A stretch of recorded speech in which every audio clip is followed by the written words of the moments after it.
Hey there, welcome back to the channel. What hurts more than words? Silence. Not because it's quiet, but because it carries all the things they needed to hear and never did. It's not just the absence of sound, it's the weight of things left unsaid, the apology that never came, the closure that never happened, the truth buried in distance. We've all felt it, that heavy space where connection used to live. Maybe you're going through a breakup and the silence feels like punishment. Maybe you're watching someone you love grow distant day by day, and your silence is the wall neither of you wants to climb. Maybe you're not angry, you're just done. You stopped explaining yourself, stopped chasing, stopped bleeding emotionally in places where your voice never mattered. But here's the part most people ignore. Your silence is not invisible. It speaks, and it hurts more than you think. Because silence isn't neutral. It's a statement, a message, a decision. And whether you meant to or not, that decision echoes louder than anything you could have said. In this video, we're going into that silence, into the emotional weight we all carry when love fades, when trust is broken, when distance grows and healing becomes lonely.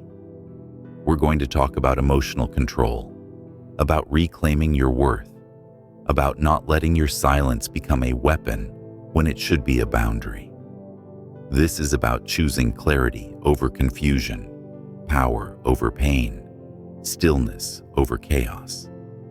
If you've ever been ghosted, if you've ever gone quiet because you didn't know what else to say, if you're wondering whether your silence is helping you heal or just hurting someone who still cares, this video is for you. So don't skip. Don't click away halfway through. Stick with me, because by the end of this, you'll see that silence isn't weakness. It's a mirror, and it's time to face it. Before we begin, like this video, comment below with what you're feeling, and subscribe for more powerful lessons in love, healing, and emotional strength. Let's begin. Number 1. Silence isn't just the absence of words. It's the presence of meaning. In Stoic philosophy, Epictetus said, "We have 2 ears and 1 mouth so that we can listen twice as much as we speak." But silence isn't always about listening. Sometimes it's about avoiding, retreating, punishing, hiding. And the truth is, when you choose not to speak, when you ghost someone, withdraw from a conversation, or simply disappear without explanation, you're not choosing peace, you're choosing power. You're sending a message, whether you realize it or not. And that message lands louder than you think. You're telling them they don't matter enough for closure. You're telling them their confusion, their questions, their pain, none of it deserves your effort. That hurts deeper than any argument ever could, because it leaves them fighting shadows, trying to make sense of a silence that wasn't meant to heal, but to control. If someone hurt you, say it. If you're processing your emotions, express it. You don't need to spill every thought, but you owe yourself the dignity of honesty. You owe them the respect of clarity. Don't confuse silence with strength. Strength is not the absence of words. It's the courage to use them wisely. A weak person hides behind silence to escape discomfort. A strong one uses silence with intention, not as a weapon. Let your quiet be sacred, not strategic. Let it be a space to breathe, not a tactic to punish. There's a difference between needing space and giving someone the cold shoulder. One creates understanding, the other creates resentment. Emotional intelligence is knowing when to speak and when to be still. But emotional avoidance is pretending that stillness doesn't speak at all. It always does.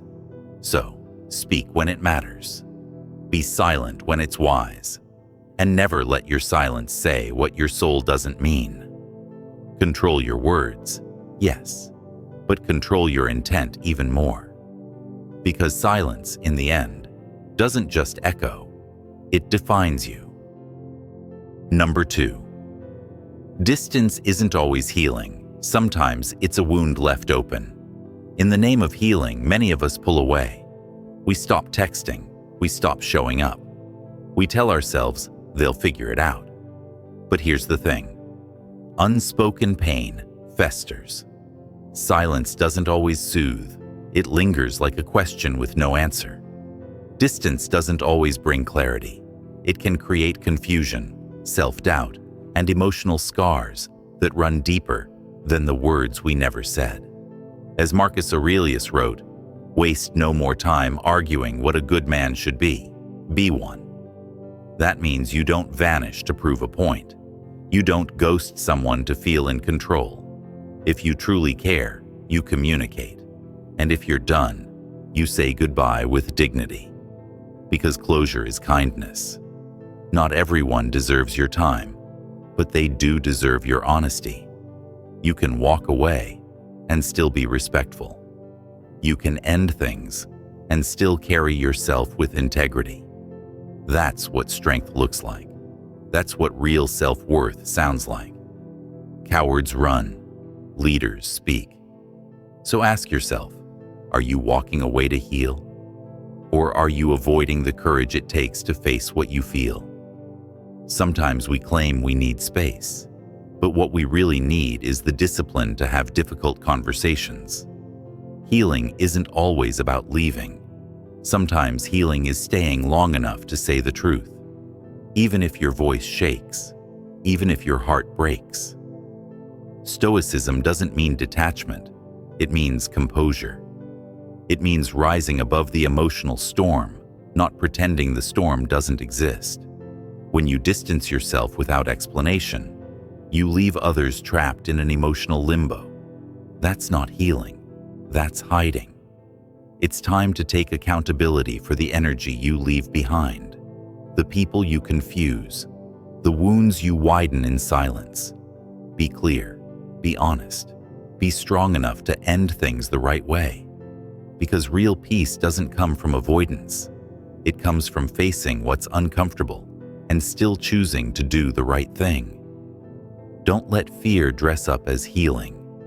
Don't let ego disguise itself as strength. Speak when it matters. Walk away when it's right. But never leave someone bleeding just because you didn't want to explain the cut. Number 3, emotional control is power.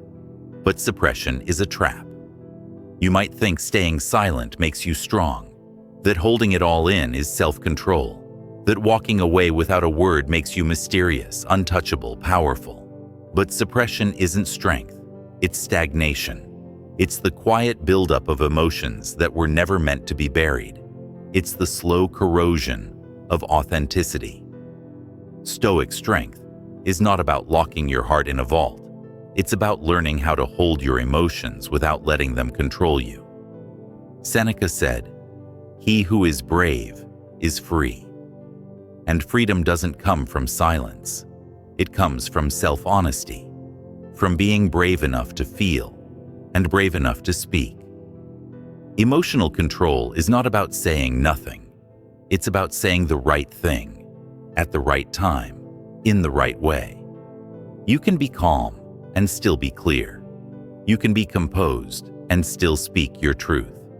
You don't win by bottling everything inside. You win by mastering the storm, not pretending it's not there. Every time you suppress your voice out of fear of judgment, fear of conflict, fear of looking vulnerable, you give your power away. You teach yourself that your feelings don't matter, that your truth should stay locked behind your teeth. But self-respect begins with expression. You don't need to shout. You don't need to beg. But you do need to be real. You need to choose your words, not choke on them. Emotional control is about discipline, not denial. So yes, think before you speak. Yes, pause before you react. But don't strangle your soul just to appear strong. That's not strength. That's fear wearing armor. Don't let silence become your hiding place. Don't confuse peace with paralysis. Speak with intention. Speak with maturity. Speak when your voice is calm and clear.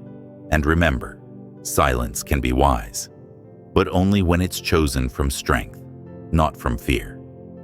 If you've been quiet because you're afraid of confrontation, because you're afraid they'll reject your truth, because you don't want to appear emotional, then that silence isn't power. It's a prison. You deserve more than that. Be brave enough to speak, because freedom isn't found in silence. It's found in truth, delivered with grace. And that's what real emotional control looks like. Number 4. Self-worth doesn't mean you have to stay silent to seem unbothered. In a world obsessed with image, we've turned emotional silence into a trend. I'm healing in silence. My silence is my revenge. Let them wonder how I feel. We post it, we preach it. But deep down, many of us are just hurting, not healing, just afraid, not detached, just silent, not strong. Real self-worth doesn't perform. It doesn't need to post cryptic quotes or disappear to feel important. It doesn't ghost to gain leverage. It doesn't stay silent just to appear unbothered. That's not confidence. That's fear dressed as pride. Epictetus taught, it's not what happens to you, but how you react to it that matters. The Stoic path isn't about pretending not to care. It's about rising above the need to manipulate through silence. It's about responding with clarity, not silence disguised as strength. You don't need to vanish to feel powerful. You don't need to act cold to protect your heart. That's a defensive life, a performative life. And you weren't made to perform. You were made to live boldly, speak truthfully, and walk freely. Self-worth means knowing your value without needing to punish someone else to prove it. It means knowing that walking away with dignity is more powerful than ghosting with attitude. It means having the emotional maturity to say what needs to be said, then leave without drama. You can be kind and still have boundaries. You can be calm and still speak up. You can be clear without being cruel. And you can protect your peace without pretending you're made of stone. Silence used to be your armor. Now let your truth be. Silence used to be how you coped. Now let clarity be how you conquer. Don't shrink yourself to keep a fake image alive. Don't fall into the trap of thinking the quietest person wins. Because real strength is visible. Real healing is honest. Real power is peaceful. So, next time you're tempted to go quiet just to seem unaffected, ask yourself, is this confidence or is this fear? Is this healing or is this hiding? Then rise with your voice. Rise with grace. Rise with truth. Because your worth isn't proven through silence. It's expressed through courage. Number 5. They're not reading your silence the way you think. Here's the part that stings. You think your silence is making them miss you, that they're up late at night replaying everything they said, wondering how they lost you. You imagine your silence as a power move, a way to shift the balance, to make them feel the absence you've created. But the truth is much darker. Your silence isn't always creating longing. More often, it's creating confusion, shame, and abandonment. Because they don't hear, "I miss you," in your silence. They hear, "You're not worth the words." They hear, "You don't matter anymore." And if they were already struggling with guilt, regret, or emotional wounds, your silence becomes the final blow, the confirmation that they were never enough.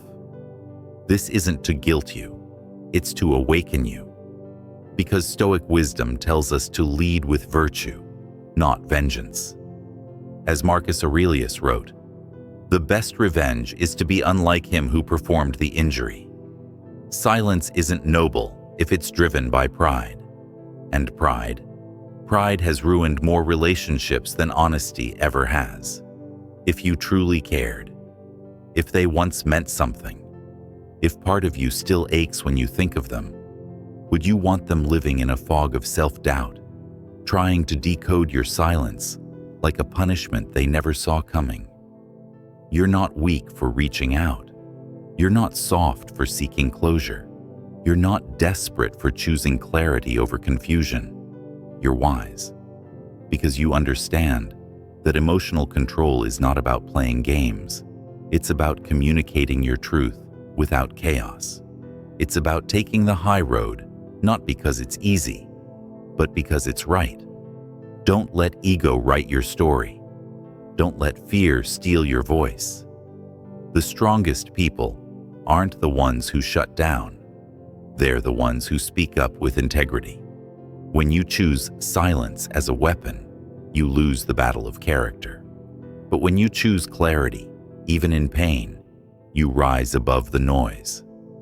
And sometimes, that one act of courage, the message you send, the words you finally say, becomes the very thing that frees both of you. Number 6, healing doesn't require you to disappear. It requires you to be honest. There's this lie we tell ourselves when we're hurting. I need to disappear to heal. So we go silent. We shut off our phone. We ignore the messages. We isolate, not for clarity, but for control. And while solitude can be medicine, isolation with silence can be poison.